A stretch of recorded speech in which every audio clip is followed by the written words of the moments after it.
आज के इस वीडियो में हम लोग पढ़ेंगे संक्षिप्त वेक्टर।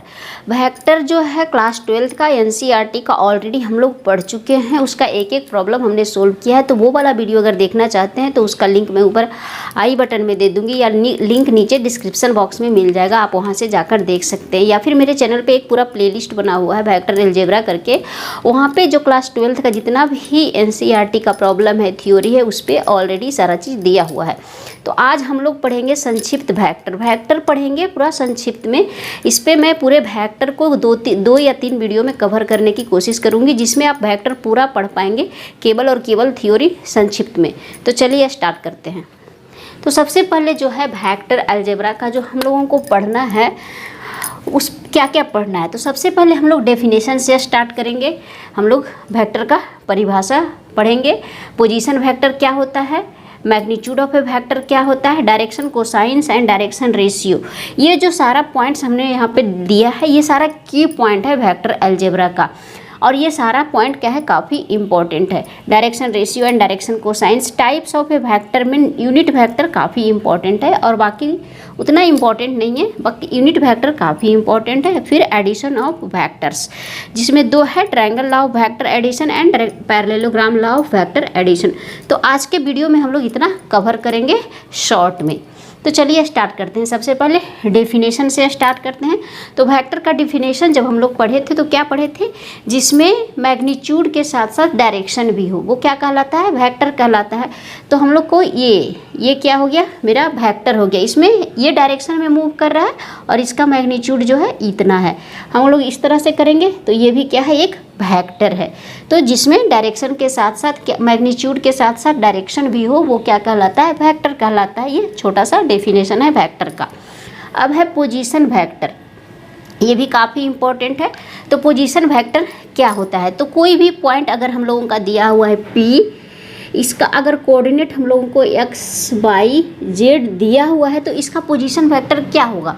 पोजीशन वेक्टर हम लोग किसी के रिस्पेक्ट में लेते हैं, जनरली हम लोग ओरिजिन के रिस्पेक्ट में लेते हैं।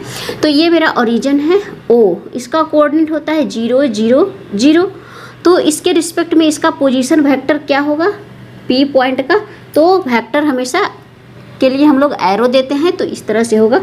तो OP वेक्टर क्या होगा, पोजीशन वेक्टर हम लोग इस तरह से लेते हैं। O से स्टार्ट होता है, P की ओर जाता है, यानी O मेरा क्या है, इनिशियल पॉइंट है, P मेरा टर्मिनल पॉइंट है। ये सारे डिटेल में हम लोग डिस्कस कर चुके हैं, तो वो वाला देखना चाहते हैं तो आप मेरे चैनल पे जाकर देख सकते हैं। तो ये हो गया मेरा OP वेक्टर, क्या हो जाएगा, x i cap plus y j cap plus z के कैप। इस तरह से हम लोग पोजीशन वेक्टर निकालेंगे, चाहे वो कुछ भी पॉइंट दिया हुआ। एग्जाम्पल के लिए हम लोग ले लेते हैं, अगर पॉइंट मेरा P है, वो क्या है, सपोज 3, 4, 5 पॉइंट है, तो इसका OP वेक्टर क्या हो जाएगा, 3i cap plus 4j cap plus 5k cap. तो इस तरह से हम लोग इसका पोजीशन वेक्टर निकालेंगे। ये हो गया पोजीशन वेक्टर। अब है मैग्नीट्यूड ऑफ ए वेक्टर।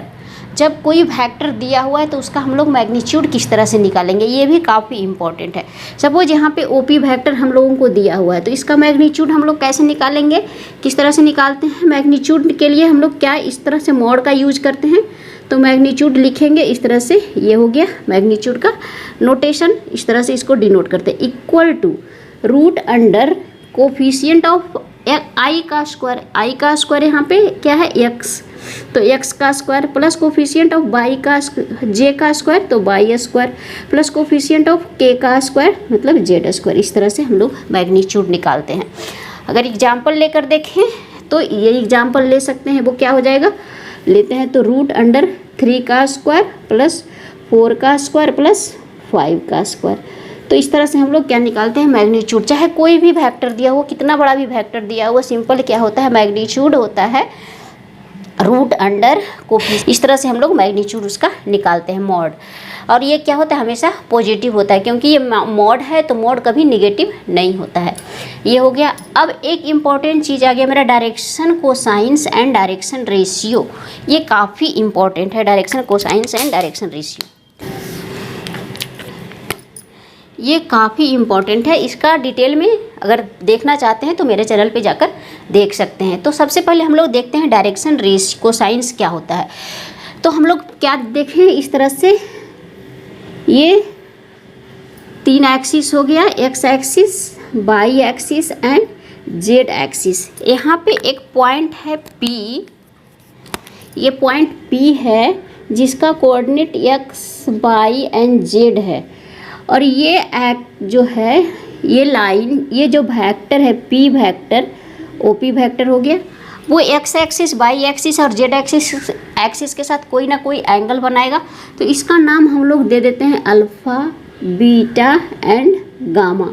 ये क्या है, पॉजिटिव डायरेक्शन में है, यानी एंटी क्लॉकवाइज, क्लॉकवाइज नहीं, पॉजिटिव डायरेक्शन में x y alpha beta gamma वो बनाता है x axis, y axis and z axis के साथ।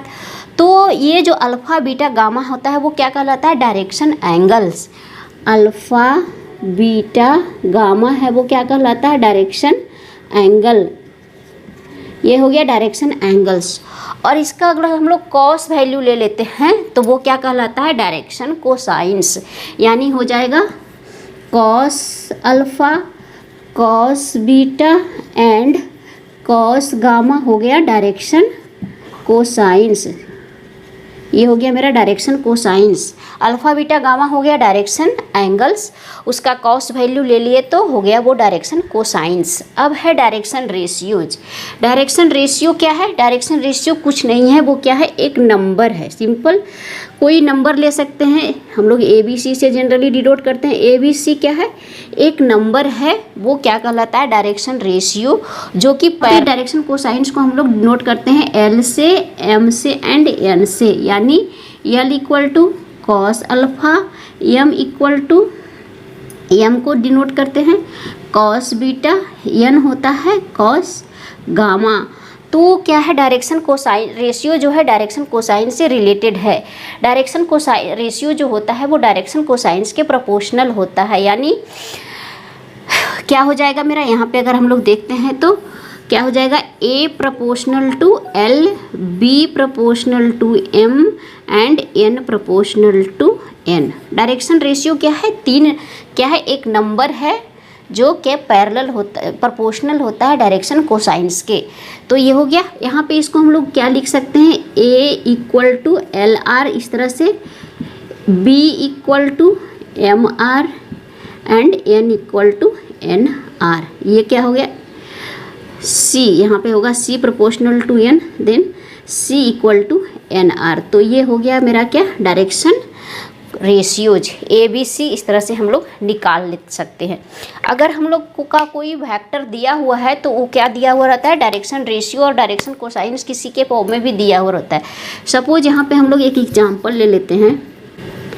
यहाँ पे कोई वेक्टर R वेक्टर दिया हुआ है 3i, सपोज यहाँ पे दिया हुआ है AI plus BJ plus CK vector. तो ABC क्या कहलाएगा यहाँ पे, डायरेक्शन रेशियोज। ये क्या हो गया, डायरेक्शन रेशियोज। तो इस तरह से हम लोग संक्षिप्त में direction cosines and direction ratio पढ़े। अगर डिटेल में पढ़ना चाहते हैं तो आप मेरे चैनल पे जाकर देख सकते हैं। तो ये मेरा क्या हो गया, direction ratios and direction cosines. अब है types of vector. Types of vector में हम लोग का है, जीरो वेक्टर होता है, यूनिट वेक्टर, को इनिशियल, को लीनियर, इक्वल और निगेटिव।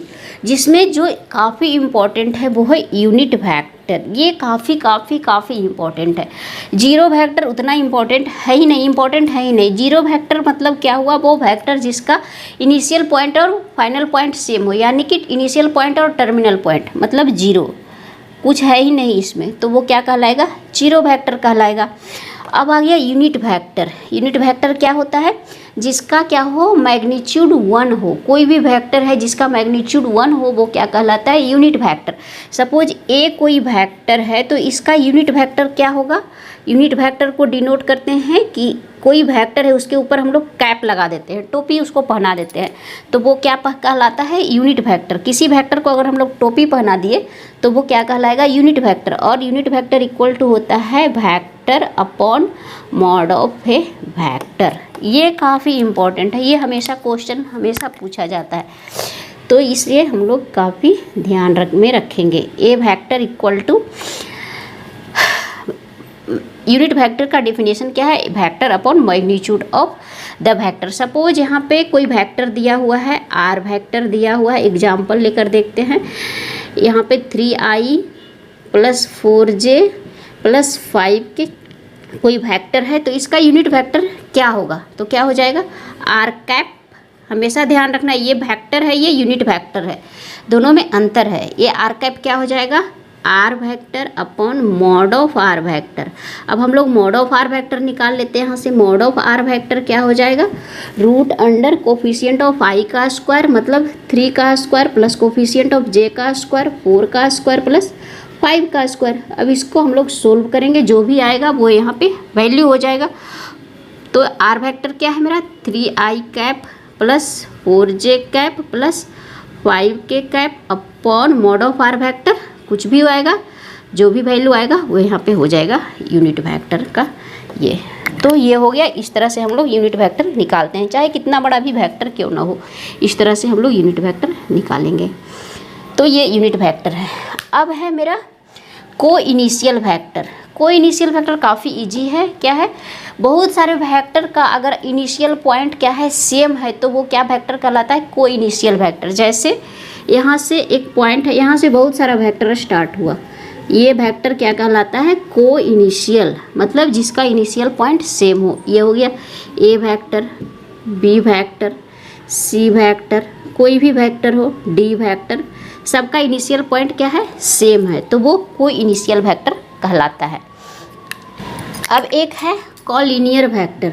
कॉलिनियर मतलब एक ही लाइन में वेक्टर हो, यानी वेक्टर जो हो वो एक ही लाइन में एक दूसरे के पैरेलल हो, चाहे वो अपोजिट ही क्यों ना हो, वेक्टर एक दूसरे के पैरेलल हो। सपोज ये वेक्टर है इस डायरेक्शन में, ये वेक्टर है इस डायरेक्शन में, तो इस डायरेक्शन में भी कोई वेक्टर होगा, पर इसके क्या है पैरेलल है। मैग्नीट्यूड का इसमें कोई नहीं, मैग्नीट्यूड चाहे कुछ भी हो, डायरेक्शन भी कुछ भी हो, पर एक दूसरे के पैरेलल हो, तो वो क्या कहलाता है, कोलिनियर वेक्टर।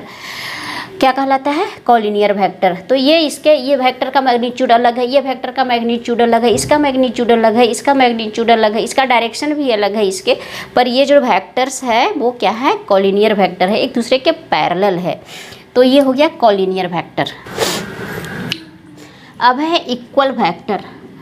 इक्वल वेक्टर में इक्वल वेक्टर क्या होता है, सपोज ए कोई वेक्टर है वो है 3i + 4j एंड बी कोई वेक्टर है वो है xi + yj। तो ये दोनों वेक्टर एक दूसरे के इक्वल कब होगा, जब यहाँ पे कोफिशिएंट ऑफ i के इक्वल होगा एंड कोफिशिएंट ऑफ j के इक्वल होगा, तो वो वेक्टर क्या कहलाता है, इक्वल वेक्टर कहलाता है। तो यहाँ पे क्या हो जाएगा, अगर equal A vector equal to B vector if क्या हो जाएगा, 3x = 3 एंड y = 4। इस तरह से डेफिनेशन है इक्वल वेक्टर का। अब है मेरा निगेटिव वेक्टर। निगेटिव वेक्टर क्या है, मतलब जो वेक्टर है उसका अपोजिट, यानी सपोज ए कोई वेक्टर है, यहाँ पे इधर वेक्टर कोई है ए वेक्टर, तो निगेटिव वेक्टर मेरा क्या हो जाएगा, इसके जस्ट अपोजिट डायरेक्शन में, मैग्नीट्यूड सेम रहेगा, डायरेक्शन सेम अपोजिट हो जाएगा, तो ये क्या हो गया -a वेक्टर। इसका ये इनिशियल पॉइंट हो गया, ये इसका टर्मिनल पॉइंट हो गया, इसमें उल्टा हो गया, ये हो गया इनिशियल पॉइंट, ये हो गया टर्मिनल पॉइंट, तो ये कहलाता है निगेटिव वेक्टर। तो ये हो गया टाइप्स ऑफ वेक्टर्स। अब हम लोग देखते हैं एडिशन ऑफ वेक्टर्स, ये भी काफ़ी इंपॉर्टेंट है। तो एडिशन ऑफ वेक्टर्स में हम लोग को दो तरह का पढ़ना होता है वेक्टर एडिशन, एक है triangle law of vector addition, दूसरा है parallelogram law of vector addition. दोनों अपने अपने जगह पे काफ़ी इंपॉर्टेंट है। ट्रायंगल लॉ काफ़ी यूज होता है।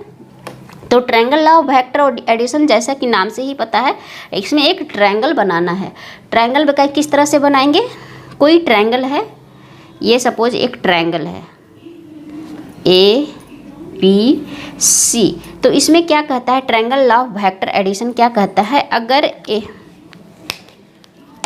इस तरह से दिया हुआ है, ए वेक्टर बी वेक्टर और ये वेक्टर, इस तरह से डायरेक्शन है, यानी दो वेक्टर का जो इनिशियल पॉइंट यहाँ से एक का सपोज ये AC वेक्टर है जिसको हम लोग A वेक्टर बोलते हैं, इसको B वेक्टर बोलते हैं और इसका C वेक्टर। तो एक वेक्टर का ये जो है एंडिंग पॉइंट, दूसरे का स्टार्टिंग पॉइंट या इनिशियल पॉइंट हो जाएगा, और थर्ड वेक्टर जो होगा वो क्या कहलाता है, रिजल्टेंट वेक्टर। थर्ड वेक्टर का रिजल्टेंट वेक्टर इस तरह से कहलाएगा, यानी दोनों का टेल जो है एक जगह पे आके मिलेगा। यानी कहने का मतलब है A वेक्टर, इसको लिख सकते हैं A vector plus B vector equal to C vector. This is called vector triangle law of vector addition. इस तरह से लूप चल रहा है। यहाँ पे देखिए इस तरह से लूप जा रहा है और यहाँ पे ये इस तरह से थर्ड साइड क्या कहलाता है, रिजल्टेंट वेक्टर। एग्जाम्पल ले लेते हैं अगर यहाँ पे, तो अगर डेफिनेशन देखेंगे तो क्या कहलाता है, जो 3 साइड्स अगर दिया हुआ है तो फर्स्ट जो साइड है, जो पहला साइड है ट्रायंगल का, उसका इनिशियल टर्मिनल पॉइंट उसका जो सेकेंड साइड्स का जो टर्मिनल पॉइंट है उस पर क्या करेगा, आकर मिलेगा, और जो थर्ड साइड होगा वो क्या कहलाए होगा, उसका रिजल्टेंट साइड होगा, यानी उसका रिजल्टेंट वेक्टर होगा। सपोज यहाँ पे एक वेक्टर है इस तरह से, ये वेक्टर दिया हुआ है, तो ये इनिशियल पॉइंट है, ये टर्मिनल पॉइंट है।